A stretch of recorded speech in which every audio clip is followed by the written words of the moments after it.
Bienvenidos a Endo Podcast, el podcast de la Asociación Colombiana de Endocrinología, Diabetes y Metabolismo. En este episodio hablaremos sobre una inmersión en el rol de los ISGLT2 en todo el espectro de la IC,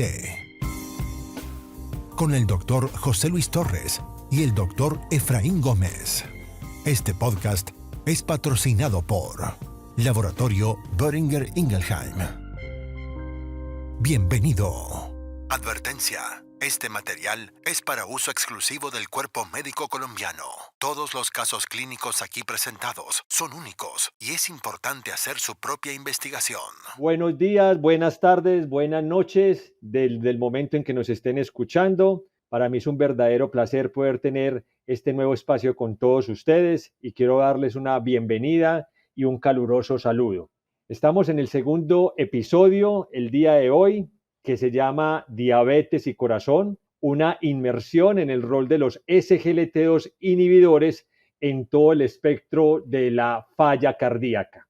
Cuando hablamos de diabetes tipo 2, estamos hablando de un desorden que ha sido complejo y ha aumentado el riesgo de enfermedades cardiovasculares, de falla cardíaca y, como lo hemos hablado anteriormente, también obviamente de enfermedad renal crónica y al mismo tiempo de los diversos trastornos metabólicos que se desprenden de esta enfermedad. Recuerden que soy José Luis Torres Grajales, médico internista, endocrinólogo y les hablo desde la ciudad de Medellín, Colombia. Hoy con un invitado de lujo que me genera un verdadero placer poderlo presentar y tenerlos con todos ustedes en este segundo capítulo. Quiero darle una cordial bienvenida al doctor Efraín Gómez López.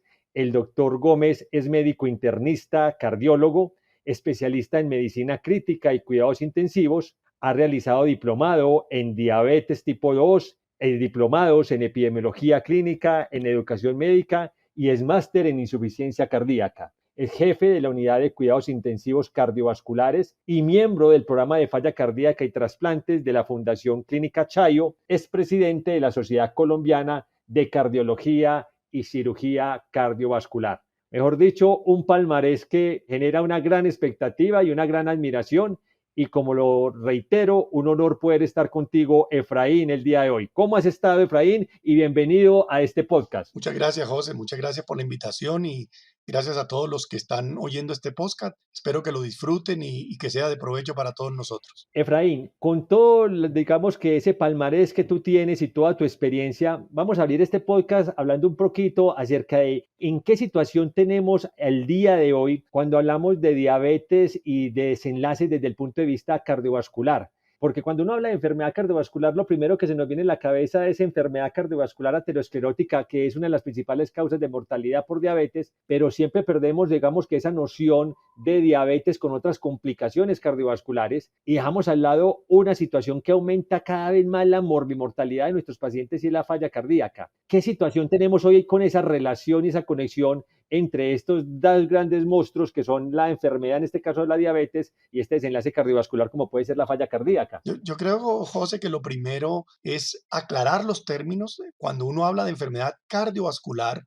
incluye la presencia de insuficiencia cardíaca y la presencia de enfermedad cardiovascular aterosclerótica establecida.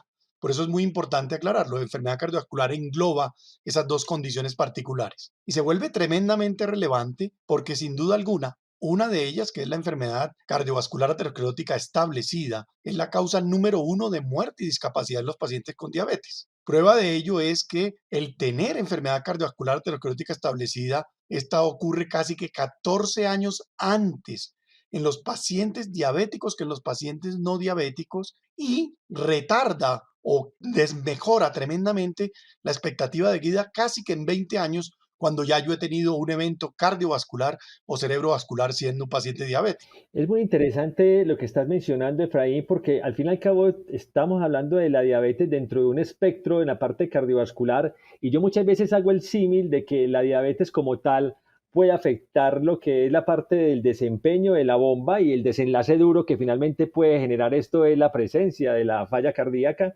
La diabetes también puede afectar lo que es la presencia de cada una de las alteraciones desde el punto de vista vascular y que pueden llevar a alteración endotelial y generan aumento de mortalidad cardiovascular, aumento de infarto agudo de miocardio, stroke, que son los componentes del MACE, que sabemos que es los principales desenlaces en los ensayos clínicos. Pero ¿por qué se está generando esa parte de esa relación de que el diabético generalmente puede tener mayor riesgo de mortalidad cardiovascular? ¿Cuáles son esos múltiples mecanismos que finalmente pudieran conducir a que digamos, que este tipo de desenlaces se presentaran? Ya, un aspecto importante es que los pacientes diabéticos tienen unos factores de riesgo tradicionales que lo acompañan, pero también tienen unos factores de riesgo que uno denomina como factores de riesgo emergentes. Cuando nosotros miramos un paciente diabético, casi que el 90% es obeso, el 70% es hipertenso, el 70% tiene dislipidemia francamente aterogénica, un porcentaje nada despreciable tiene alteraciones de la función renal, tienen actividad proinflamatoria, pero adicionalmente a ello tienen unas alteraciones metabólicas, especialmente en la función mitocondrial, en la función celular, en el estrés oxidativo, que son factores que se consideran emergentes, que hacen parte importantísima del paciente diabético y que contribuyen a la progresión de enfermedad cardiovascular aterosclerótica. Si uno mira, por ejemplo, los pacientes diabéticos tienen en el componente de hipertensión, en el aumento de los ácidos grasos libres y en la presencia de una marcada resistencia a la insulina, todos ellos a través de la ruta de fenómenos vasoconstrictores, proinflamatorios, protrombóticos y proaterogénicos van a generar enfermedad aterosclerótica y por esa ruta van a llegar a enfermedad cardíaca isquémica como una de las causas más importantes de enfermedad coronaria y de insuficiencia cardíaca. Pero también los otros componentes llamados factores emergentes en los pacientes con diabetes también van a contribuir, especialmente en el tema de la función mitocondrial, en la alteración de la capacidad energética y van a contribuir en forma importante a los aspectos relacionados con la cardiopatía diabética. Qué interesante lo que están mencionando, Efraín. Y finalmente, pues digamos que son múltiples los factores que pueden desencadenar el aumento en la mortalidad de estos pacientes. Tú nos los has explicado en una forma muy clara y el por sí es que el hecho de ser diabético genera un estado proinflamatorio, el hecho de que tengamos un paciente con diabetes aumenta más la liberación de sustancias que aumentan el riesgo de que esos pacientes puedan tener lo que definimos como estrés oxidativo y finalmente aparecen los desenlaces que entre ellos hay una comunicación, por decirlo así, bidireccional, en el sentido de que aparece la enfermedad cardiovascular, a partir de la enfermedad cardiovascular el paciente obviamente puede generar la presencia también de la falla cardíaca dentro de ese contexto, como nos explicabas, el paciente con falla cardíaca puede llevar a enfermedad renal diabética y de enfermedad renal diabética puede haber la presencia también de falla cardíaca. Entonces, digamos que hay una comunicación entre cada uno de esos desenlaces que es interesante tener en cuenta de que por eso tenemos que hablar de la integralidad en el manejo de estos pacientes. ¿Te parece? Absolutamente. Eso es una correlación bidireccional entre la presencia o aparición de insuficiencia cardíaca y los pacientes con insuficiencia cardíaca una probabilidad mayor de desarrollar incluso diabetes. Había un punto muy interesante que te estabas tocando, Efraín, ahora, y era la parte de la diabetes como un factor de riesgo para la parte de lo que son las pacientes con enfermedad cardiovascular. Y ahí vienen muchas situaciones que pueden generar un poquito, digamos, que de alteraciones en la interpretación. Es uno cómo evalúa ese riesgo, teniendo en cuenta que hoy en día hay muchas escalas de riesgo cardiovascular, algunas en las que se han involucrado pacientes con diabetes, hay algunas en las que no se han involucrado con pacientes, en este caso con ese desenlace, pero siempre hemos hablado de que esas escalas de riesgo también hay que saberlas interpretar de acuerdo a la población, de acuerdo al perfil de los pacientes que estemos evaluando y muchas veces no podemos extrapolar lo que se hace en otras regiones al perfil de nuestros pacientes. Entonces me gustaría que, digamos, que profundizáramos un poquito esto, por ejemplo, en nuestra población, la población colombiana, teniendo en cuenta, digamos, que el perfil de nuestros pacientes, de nuestros factores de riesgo, ¿cuál sería de pronto esa mejor escala, cómo interpretarla y en lo que tenemos hoy en día, cuál sería de pronto lo que podríamos aplicar mejor para la población que nosotros tenemos, Efraín? Sí, yo creo que tú haces una pregunta muy importante y tremendamente relevante. Cuando uno mira la propuesta, por ejemplo, de las guías para el manejo de la enfermedad cardiovascular en los pacientes diabéticos, de acuerdo a las categorías de riesgo, ellos involucran un grupo muy importante que es el grupo de muy alto riesgo cardiovascular, en el cual es aquel paciente que tenga evidencia incontrovertible clínica de enfermedad cardiovascular aterosclerótica establecida o daño de órgano blanco severo. o también aquellos que meten en una escala de riesgo, que es el Score 2 diabetes que utilizan para la población y aplica solamente para los pacientes europeos porque tienen grupos seleccionados en diferentes poblaciones de riesgos más bajos que otras poblaciones. Pero si uno quiere ser bien pragmático y basado en los criterios de inclusión de los diferentes estudios clínicos en los cuales se ha demostrado beneficio cardiovascular con los tratamientos que se utilizan actualmente, que son modificadores de la enfermedad, se vuelve un poco más sencillo esa clasificación. No queda duda que aquel paciente que tenga evidencia de enfermedad cardiovascular aterosclerótica establecida, daño de órgano blanco como riñón o proteinuria, o daño de órgano blanco como hipertrofia ventricular izquierda, o retinopatía, o una diabetes de larga duración mayor de 20 años, o aquel que tenga 2 o más factores de riesgo cardiovascular basado en los criterios de inclusión de los estudios clínicos, es un paciente de muy alto riesgo cardiovascular. Queda el otro, que es aquel paciente diabético que puede tener más de 10 años de evolución de la diabetes sin daño de órgano blanco demostrado inicialmente, pero que tenga al menos un solo factor de riesgo. Si esa persona tiene un solo factor de riesgo como paciente diabético, ya lo clasificaríamos como un paciente de alto riesgo. Y queda el otro grupo de pacientes, que es el paciente de riesgo moderado. El paciente de riesgo moderado obliga a la búsqueda de factores modificadores del riesgo. Me explico, si tengo un paciente de riesgo moderado, que es aquel que llaman paciente con menos de 10 años de evolución de diabetes, que tenga una diabetes tipo 2 de menos de 50 años de edad o diabetes tipo 1 de menos 35 años de edad, sin factores de riesgo y sin daño de órgano blanco, lo cual es bastante difícil y creo que tú lo explicarías muy claramente de dónde viene el origen de un paciente diabético.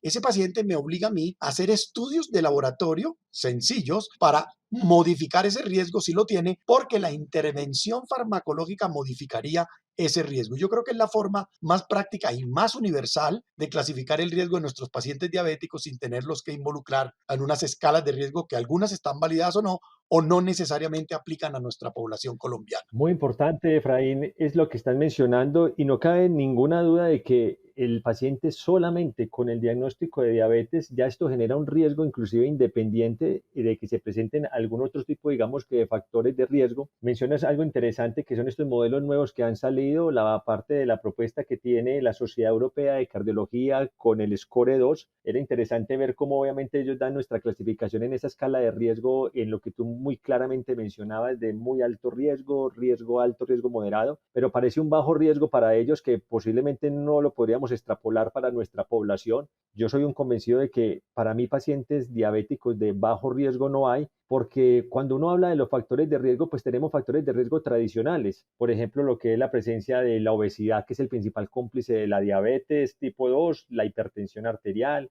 alteraciones lipídicas como el aumento en el colesterol no HDL, el tabaquismo y la propia diabetes. Pero a pesar de eso, los pacientes, cuando uno cumple con el control de esos 5 factores de riesgo, aparecen otros factores de riesgo, que es lo que mencionamos como ese riesgo residual, que pueden aumentar también el riesgo de que los pacientes tengan desenlaces negativos como enfermedad cardiovascular o aumentar su mortalidad. Y con base a eso yo pienso que el riesgo se debe individualizar, el riesgo se debe analizar en cada una de las regiones de acuerdo al perfil, inclusive hasta social, el paciente económico, la parte cultural y un montón de situaciones que pueden estar de todos modos alrededor de los hábitos saludables del paciente y que puede generar una susceptibilidad muy distinta de acuerdo a las poblaciones que uno esté de todos modos evaluando.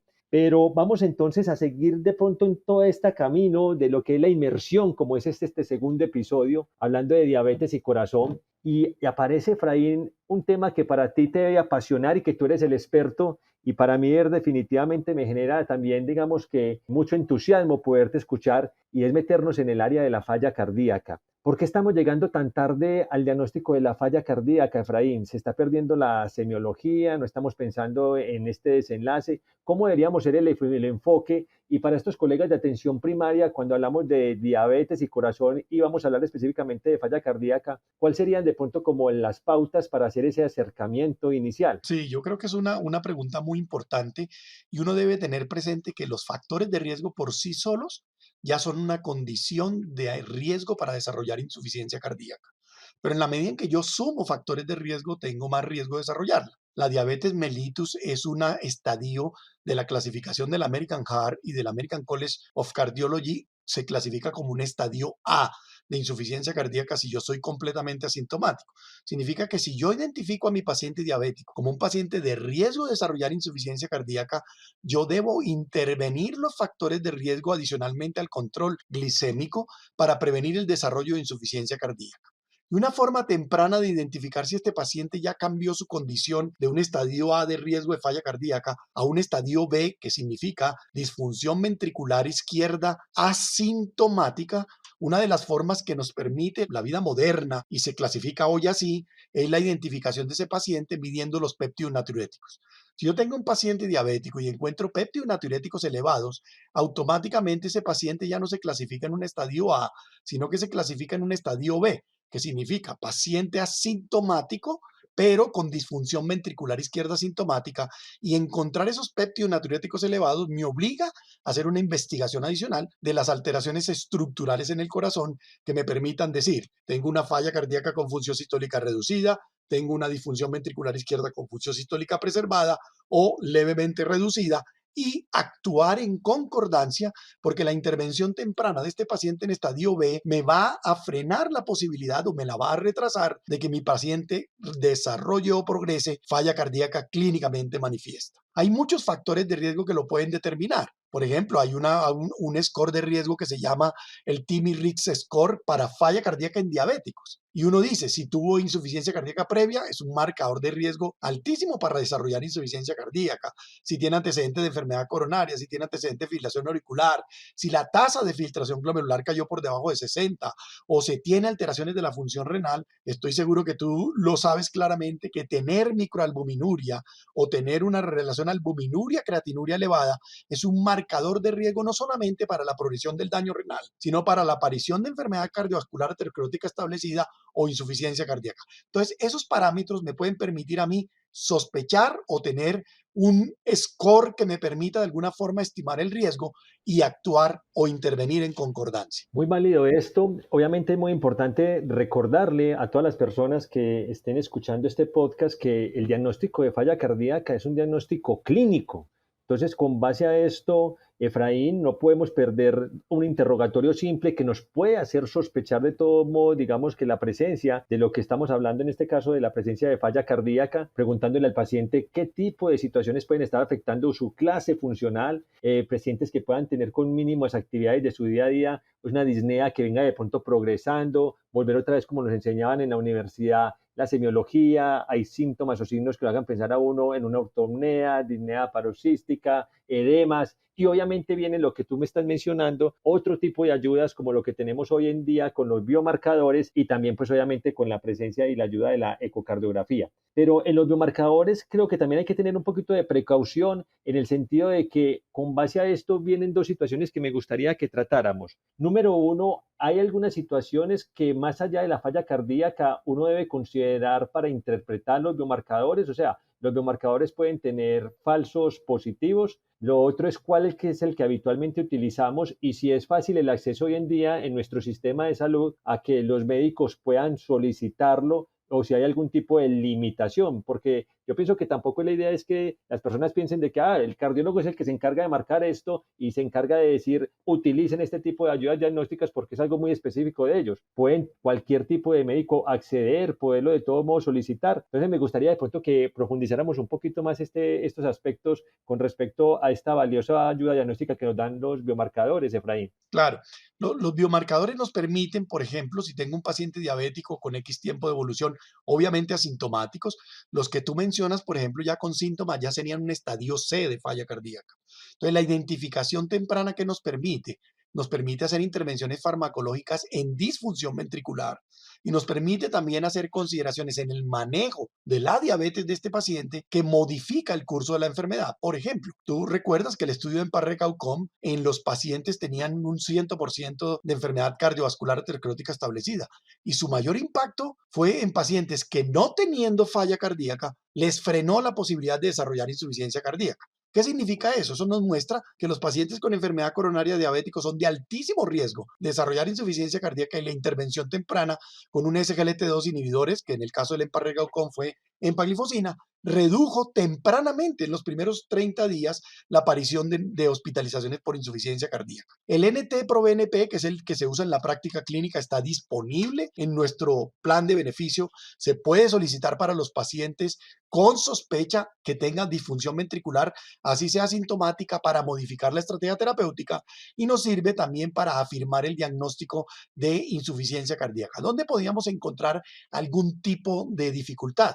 Los pacientes obesos tienen niveles de peptidonatiuréticos de NT-proBNP más bajos que los pacientes no obesos. Entonces, paciente obeso versus no obeso, podemos encontrar unos niveles un poco más bajos. Ahí tenemos que juntar el valor del peptidonatiurético con la probabilidad pretest de tener disfunción ventricular o insuficiencia cardíaca, que nos la pueden dar los síntomas o los factores de riesgo y la presencia de un electrocardiograma anormal. Un electrocardiograma anormal indica que yo debo investigar enfermedad arteriosclerótica o enfermedad coronaria, y un electrocardiograma normal dice que él tiene un valor predictivo negativo del 99% de que no tengo disfunción ventricular o insuficiencia cardíaca. Qué bien, Efraín. Y hablando de falla cardíaca, a ver, aparecen, cuando uno habla de cierto tipo de situaciones, como en la parte de corazón, riñón, en la parte de riñón aparecen fenotipos, cuando hablábamos del componente del fenotipo proteinúrico, el no proteinúrico, en enfermedad renal diabética. Y aquí hablemos un poquito de falla cardíaca con los fenotipos, y ahí obviamente es el aporte de una ayuda diagnóstica que es la ecocardiografía. ¿Cómo son esos fenotipos de los pacientes con falla cardíaca, Efraín, y cómo pudiéramos diferenciarlos? Nosotros tenemos, cuando ya se hace el diagnóstico de insuficiencia cardíaca por impresión clínica, los síntomas que tú muy claramente mencionaste de impresión diagnóstica, deterioro en la clase funcional, disnea progresiva, incluso la presencia de signos de congestión o un peptidonatiurético elevado, que eso es como la definición universal. El paso siguiente es un ecocardiograma. Si tenemos un ecocardiograma con una fracción de eyección menor del 40%, ese paciente sería un fenotipo de insuficiencia cardíaca con función sistólica reducida. Si tiene una fracción de eyección entre el 40 y menos del 50%, lo llamamos una falla cardíaca con función sistólica levemente reducida. Y sigue el paciente con fracción de eyección mayor del 50%, que llamaríamos insuficiencia cardíaca con función sistólica preservada. Estos fenotipos son importantes porque la evidencia clínica de los tratamientos son mucho más contundentes actualmente en los de falla cardíaca con función sistólica reducida, en los cuales ya tenemos el tratamiento, un tratamiento que denominamos fundacional, o los 4 fantásticos, como le decimos en forma coloquial, que han demostrado una reducción muy importante en la mortalidad cardiovascular, en la mortalidad de hospitalizaciones por falla cardíaca y en las hospitalizaciones por insuficiencia cardíaca. Y ya hay otros grupos de pacientes en los cuales se benefician del tratamiento, muy especialmente con SGLT2 inhibidores, en casos bien seleccionados de falla cardíaca con función sistólica preservada, en los cuales hayamos descartado los que denominamos simuladores de falla cardíaca con función sistólica preservada, que son las miocardiopatías específicas, infiltración amiloide, miocardiopatía hipertrófica, enfermedades valvulares o enfermedades constrictivas o restrictivas que generen insuficiencia cardíaca con función sistólica preservada, en fase inicial, en el cual el tratamiento es sobre la etiología y no la utilización de los medicamentos que usamos para falla cardíaca preservada. Qué interesante, Efraín, todo lo que nos están mencionando en este podcast. Recuerden todos que estamos en el segundo episodio, Diabetes y Corazón, una inmersión en el rol de los SGLT2 inhibidores en todo el espectro de la insuficiencia cardíaca, con nuestro gran invitado el día de hoy, el doctor Efraín Gómez. Bueno, Efraín, te voy a poner en el siguiente escenario. Tú eres experto en falla cardíaca, cardiólogo. Tú hablas en este momento de los 4 fantásticos. Obviamente, imagino que en ese momento voy a ponerlo en el siguiente contexto. Aparecían los bloqueadores del RAS, los ARNI, los beta bloqueadores. Aparecían también lo que podían generar los diuréticos de ASA y los diuréticos antagonistas del receptor mineralocorticoide. Y aparece una quinta familia de medicamentos que son los SGLT2 inhibidores. Entonces yo me atrevería a decir que no son ya los 4 fantásticos, sino que son los Jackson 5. O sea, aparecen los Jackson 5 con 5 componentes y en una molécula que ha generado impacto en desenlaces como reducción de hospitalización por falla cardíaca, impacto en mortalidad cardiovascular, y encontramos que no solamente era para la población diabética, sino que los mismos desenlaces se presentaban en pacientes no diabéticos. También los mismos desenlaces se generaban en pacientes con fracción de eyección reducida, en fracción de eyección preservada. Entonces, con base a esta quinta familia que aparece, ¿cómo cambió tu práctica fuera de las familias, de los medicamentos habitualmente que estabas utilizando para el enfoque de estos pacientes? ¿Cómo fue esa perspectiva que te ha generado en tu práctica clínica lo que nos están aportando los SGLT2 inhibidores al día de hoy? Sí, yo creo que eso es un aspecto tremendamente importante porque lo que adicionó, no solamente en el beneficio que se demostró inicialmente en los pacientes diabéticos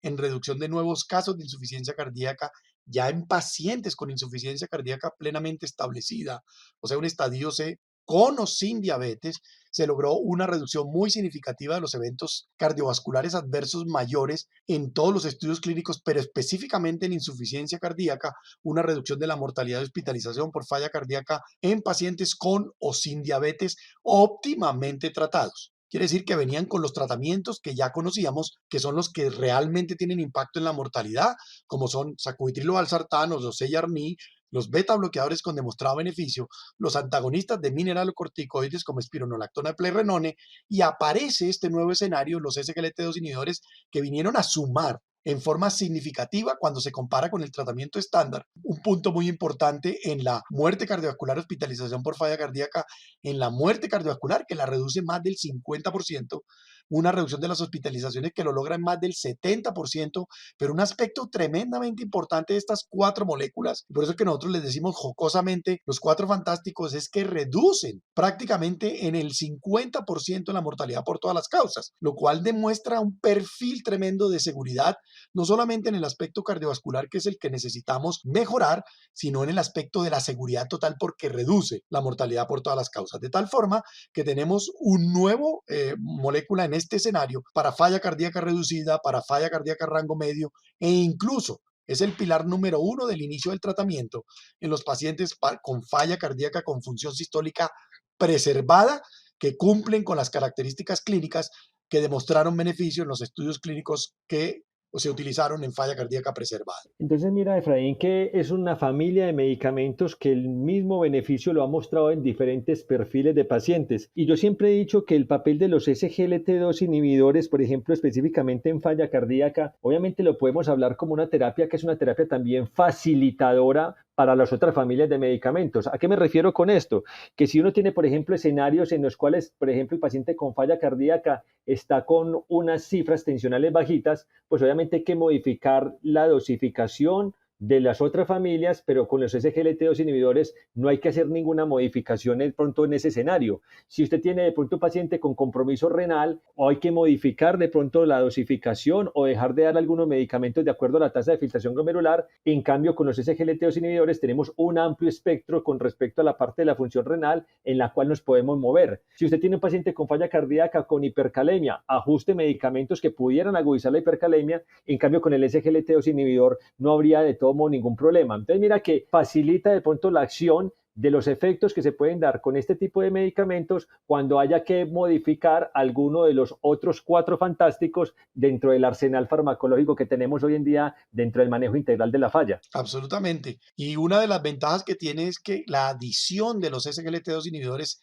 en el escenario de insuficiencia cardíaca tiene una ventaja porque mitiga y reduce el riesgo de hipercalemia que pueda generarse especialmente con los antagonistas de mineralocorticoides, si hay algún tipo de deterioro de la función renal. Y lo otro muy interesante es que en los pacientes con insuficiencia cardíaca que tienen mayor deterioro de la función renal, si bien la protección renal se empieza a ya no ser tan significativa como ocurriría con una función renal más preservada, el impacto en la reducción de la mortalidad cardiovascular y hospitalización con falla cardíaca se vuelve mucho mayor. Eso es muy importante porque en nuestro próximo episodio, que será acerca de la parte de diabetes y riñón, tenemos que tener en cuenta de que por sí el hecho de utilizar el medicamento puede haber un descenso en la tasa de filtración glomerular, pero eso no nos puede generar la posibilidad de suspender el beneficio de este medicamento, ya que es algo transitorio y es por la forma de todo modo, digamos que el mecanismo de acción habitual de este tipo de familia de medicamentos que se esperarían en esos cambios en la tasa de filtración glomerular. Obviamente, como tú mismo lo dices, a medida que la tasa de filtración glomerular posiblemente, digamos que desde el punto de vista renal, el efecto no sería de pronto tan marcado, pero se sigue dando por los grupos grupos de población de pacientes que se han demostrado en diferentes grados y estadiajes de la enfermedad renal, pero la protección cardiovascular no la podemos perder, por lo cual se debe seguir administrando este tipo de moléculas con relación a lo que tú nos dices. Y Efraín, y cuando nosotros hablamos de estos fantásticos, hay un punto que me parece importante que vamos tocando ya como para ir redondeando este podcast, y es esos fantásticos se deben dar en forma simultánea, se deben dar en forma secuencial. ¿Cómo debería yo utilizar de pronto o monitorizar los pacientes cuando tengo un SGLT2 inhibidor fuera de estar dándolo más los otros familias de medicamentos dentro del manejo de los pacientes con falla? Sí, yo creo que es una pregunta importante. La mayoría de los que manejamos insuficiencia cardíaca estamos de acuerdo en iniciar los cuatro al mismo tiempo. Simplemente que hay dos que no hay que hacer casi modificaciones de dosis, como es el caso de los SGLT2 inhibidores, que tienen una dosis única, como es el caso de los antagonistas de mineralocorticoides, que tienen dos dosis, 25 y 50, pero el 90% de los pacientes están manejados en su gran mayoría con el 25 miligramos, y ya viene la titulación de los beta bloqueadores o el sacubitril valsartán, que es el único representante de los ARNI, en el cual uno va a requerir, dependiendo que tengo que controlar más, primero la frecuencia cardíaca, empiezo a titular poco a poco el beta bloqueador, o si tengo que controlar un poquito más la presión arterial, empiezo a titular un poco o primero una titulación del sacubitril valsartán. ¿Qué es lo importante? Que entre 4 y 8 semanas el paciente debe estar, ojalá, con la dosis máxima tolerada por el paciente o la dosis máxima demostrada en beneficio de los estudios clínicos con estos medicamentos. Sí se insiste mucho en llevar los beta bloqueadores a la dosis tope demostrada a beneficio en los estudios clínicos, porque son los que sí se han demostrado como en forma un poco más contundente que alcanzar esa dosis de los beta bloqueadores en estos pacientes trae un beneficio significativo en la reducción de la mortalidad cardiovascular y hospitalizaciones por insuficiencia cardíaca. Sí, y un punto importante, Efraín, y te pido disculpas obviamente porque te voy a poner de pronto ahí en una forma muy concreta para tu respuesta, porque obviamente ya estamos cerrando el podcast, es que los ensayos clínicos, la mayoría son en el paciente ambulatorio, pero nosotros que trabajamos la parte intrahospitalaria, nos llegan estos pacientes en fase caliente con esa falla cardíaca descompensada. ¿Cuál sería la recomendación para este médico de manejo intrahospitalario de este grupo de pacientes con respecto en este caso al uso de los SGLT2 inhibidores? Sí, importantísimo. Hay casos de pacientes con reciente descompensación de insuficiencia cardíaca en el cual se demostró que el inicio temprano antes de la alta hospitalaria de los SGLT2 inhibidores reduce tempranamente el riesgo de rehospitalizaciones por insuficiencia cardíaca, de tal forma que apenas el paciente se compense, que no tenga yo un riesgo de someter a mi paciente a un riesgo adicional de una cetoacidosis no hiperglicémica por el uso de SGLT2 en paciente que no está consumiendo alimentos, que está descompensado, que está en insuficiencia cardíaca aguda, etcétera, y ya lo compensé tempranamente. En los días después, incluso del tercer día, puede uno iniciar el tratamiento con la terapia fundacional a las dosis bajas y los va titulando, porque si no se inicia antes del alta hospitalaria, lo que está claramente demostrado es que estos pacientes en el alta, después del alta, es poco probable que se los reinicien posteriormente. Y el otro hecho importante es que ya sabemos que el inicio temprano de los SGLT2 antes del alta hospitalaria o inmediatamente después del alta logra una reducción muy importante, especialmente en la reducción de las rehospitalizaciones por insuficiencia cardíaca, justamente en lo que denominamos nosotros el área vulnerable de rehospitalizaciones en pacientes con falla cardíaca. Muy bien, Efraín. Estamos en este momento entonces ya llegando a nuestra parte final del podcast. El mensaje también final es que no podemos perder el manejo holístico de nuestros pacientes. Si queremos tener una óptima reducción, obviamente, del riesgo cardiovascular en población diabética, hay que ver el paciente de una forma integral. Dentro de ese manejo integral hay que controlar todos los factores de riesgo, más allá de la parte del control metabólico. Tenemos que pensar en el control de lípidos, en el control de la presión arterial, obviamente con el uso muchas veces también de medicamentos antitrombóticos, y pensar de que si hacemos las cosas bien, vamos a tener ese legado y esa memoria metabólica y ese manejo integral del paciente que nos van a llevar a que finalmente desenlaces como lo que es la parte de la enfermedad cardiovascular no se presente, y es lo que queremos definitivamente evitar en nuestros pacientes. Y ahora con la parte no solamente del manejo no farmacológico, sino con lo que nos están aportando medicamentos, y hoy un tema tan importante como ha sido el de falla cardíaca, el aporte que nos dan los SGLT2 inhibidores y la evidencia robusta que tienen la reducción de desenlaces, no solamente en la reducción de hospitalización por falla, sino de mortalidad cardiovascular, ha cambiado el panorama de las opciones que tenemos para brindarle a nuestros pacientes y obviamente impactar en la supervivencia de ellos. Efraín, qué gusto poder compartir contigo este espacio. De verdad que ha sido un aprendizaje de verdad que muy, muy importante para todas las personas que hemos estado en este podcast. Para mí nuevamente es un honor poder aprender, escucharte cada día con todo tu conocimiento y todo lo que nos brindas, y haberte tenido en esta inmersión de diabetes y corazón ha sido algo que en general estoy seguro que va a ser del agrado de todos nosotros y ha sido un verdadero placer. Me gustaría que finalmente nos dejaras como un tip o unos mensajes para que vamos cerrando de todos modos esta actividad, para que las personas que nos estén escuchando se lleven en una persona experta en el manejo de corazón con base al tema que hemos tocado el día de hoy, Efraín. Sí, yo creo que sería un mensaje simple para mí. Todo paciente diabético que llegue a nuestra consulta, lo primero que debemos hacer es identificar su riesgo cardiovascular y renal, porque con base en él podemos hacer primero la intervención multifactorial de los factores de riesgo y reconocer a qué metas debo llevar cada factor de riesgo. Y segundo, puedo saber con qué intervención farmacológica en el manejo de la diabetes voy a modificar el control glicémico y adicionalmente voy a modificar ese riesgo residual que queda, además del control de los niveles de la glicemia. Identificado eso, yo estoy seguro que vamos a impactar en la reducción de la mortalidad cardiovascular, en la reducción y progresión de insuficiencia cardíaca, y vamos a mejorar tremendamente la calidad de vida de nuestros pacientes. Muchísimas gracias. Recuerden que mi invitado el día de hoy fue el doctor Efraín Gómez López, médico internista cardiólogo y el jefe de la unidad de cuidados intensivos y miembro del programa de falla cardíaca y trasplantes de la Fundación de la Clínica Chayo en la ciudad de Bogotá. Espero que hayan disfrutado, como lo he disfrutado yo, este podcast que nos llenó de conocimiento y que estoy seguro que va a ser de mucha utilidad para nuestra práctica clínica de ahora en adelante cuando enfrentemos este tipo de pacientes. De nuevo, al doctor Efraín Gómez López, mis más sinceros agradecimientos por acompañarnos, a todos ustedes por acompañarnos en estos podcasts que cada día nos generan más sorpresas, y espero poder contar con ustedes en un próximo episodio. José, fue un honor compartir contigo. Muchas gracias. Muchísimas gracias, Efraín, y para todos, espero volverlos a ver en nuestro próximo episodio. Esto fue Endo Podcast. Los invitamos a conocer más contenidos en la web www.endopodcast.org y suscríbase al newsletter. Síganos en nuestro Instagram, @ACEndocrino. Nos reencontraremos brevemente en una nueva dosis de Endo Podcast. Gracias por escucharnos.